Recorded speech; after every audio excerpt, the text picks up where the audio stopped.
السلام عليكم ورحمة الله. مرحبا بكم أخواتي على قناتي وصفات يمي يمي. اليوم إن شاء الله وصفتنا غادي تكون عبارة عن طاجين بالدجاج والخضروات. قبل ما نبدأ بالطريقة إن شاء الله، إذا كنتم أول مرة تزورون قناتي لا تنسوا الضغط على الزر الأحمر اشتراك سبسكرايب والضغط على زر لايك إذا أعجبكم الفيديو. ونبدأ بالطريقة. بسم الله. أولا نحتاج إلى طاجين نضع فيه كمية من الدجاج.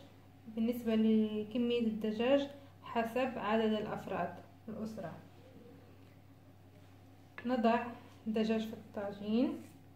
نأخذ البهارات. عندنا البهارات نحتاج إلى ملعقة صغيرة من الزنجبيل، ملعقة صغيرة من الكركم، نصف ملعقة بابريكا، ملعقة صغيرة ملح، ملعقة صغيرة فلفل أسود، وإلى مكعب مرق دجاج.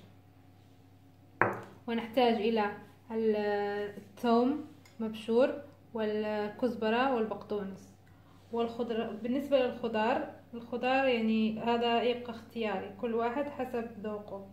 عندي كيلي فلاور، جزر، حبتين جزر، حبة بطاطس، حبتين كوسة قرع، حبة فلفل أحمر، وإلى اللوبيا فاصوليا خضراء، وحبة بصل مقطعة على شكل شرائح، وإلى حبة طماطم مقطعة على شكل دوائر.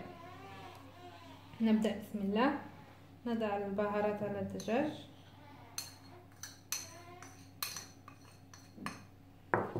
نزيد عليها الثوم والقزبر معدنوس،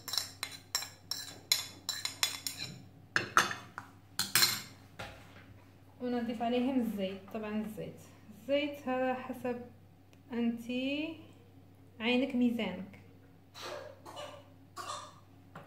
تقريبا نصف كأس صغير من الزيت.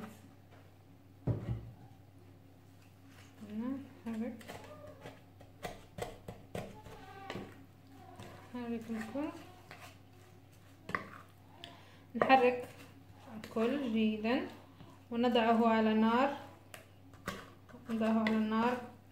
يكون النار تكون خفيفة جدا.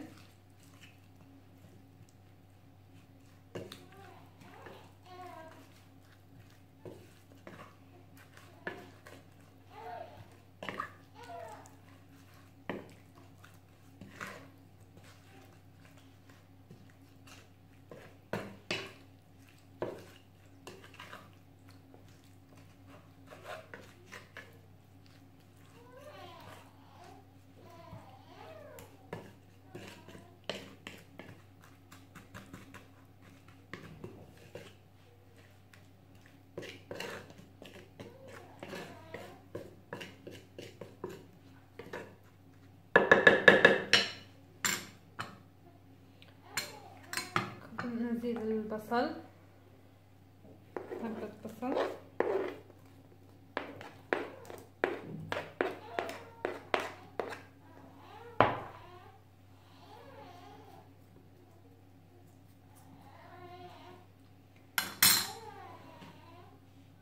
ونحطه فوق النار. مثل ما كتشوفوا احنا حطينا الطاجين على النار، نخليه يتقلى مزيان ويتشرب التوابل، ومن بعد نزيدو عليه الخضار.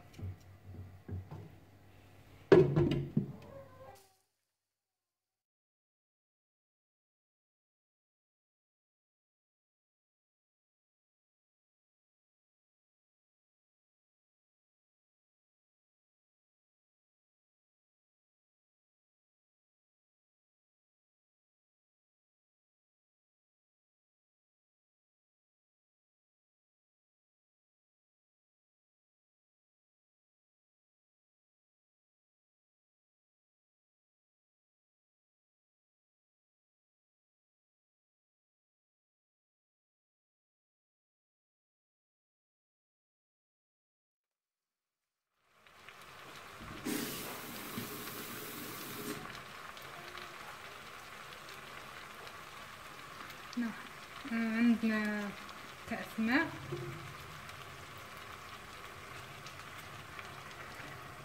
كويو الماء من الجلد ماشي من الفوق، من جنب الطاجين.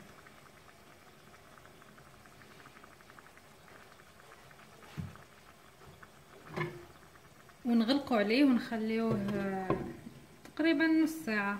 مرة نطلعوا عليه نشوفوه، اذا نشف نزيدوا عليه الماء.